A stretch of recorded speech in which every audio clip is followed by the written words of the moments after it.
Une troisième édition riche en couleurs, en animation et en compétition de divertissement. C'est ce à quoi ont eu droit les populations autochtones de la cité lacustre de Ganvié, mais aussi les nombreux touristes nationaux et internationaux qui ont assisté à cette édition 2023 du Festival Sport, Culture et Art Nautique de Ganvié qui a sa clôture. Dans le rang des organisateurs, c'est un pari réussi qui rime avec fierté et satisfaction. On peut dire que les objectifs sont atteints à 100%, même si nous ne sommes pas encore véritablement au bout de ce que nous, on aurait souhaité. Pour le public, vous avez constaté avec nous que c'est l'extase totale. Ce que nous avons fait jusque-là, c'est essentiellement avec le soutien de quelques amis.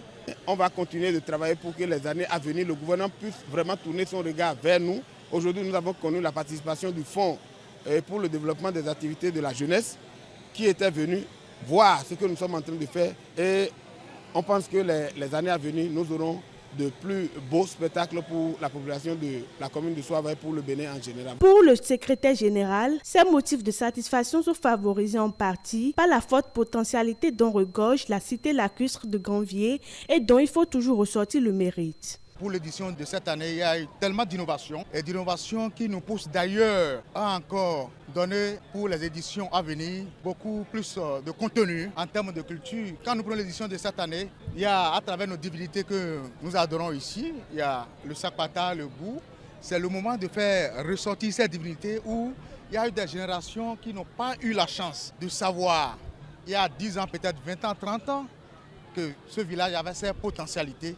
Et tout ce qui est caché comme activité, comme acte que nous posons ici, c'est le moment de les faire ressortir. Les satisfactions, elles sont très énormes.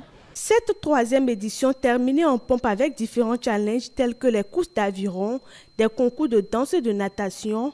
Les regards sont désormais fixés sur l'édition prochaine qui s'annonce être riche en innovation. L'année prochaine, nous aurons une fois sur l'eau. Tout ce que nous avons, ce ne serait plus que les richesses lacustres, mais les richesses du Bénin, de tout le Bénin, qu'on va exposer sous ces stands-là pendant au moins 2 mois pour que les touristes qui visitent Ganvié pendant cette période-là puissent avoir la chance de découvrir tout ce que le Bénin a de plus cher du nord au sud, de l'est à l'ouest. Nous avons des athlètes qui participent aux compétitions nationales et internationales et qui ramènent des coupes. Ils sont allés un peu partout en France, en Tunisie, pour permettre à nos athlètes de continuer à s'améliorer. Il fallait les mettre en compétition avec les gens d'autres clubs. Donc nous avons eu les autres clubs de l'Atlantique.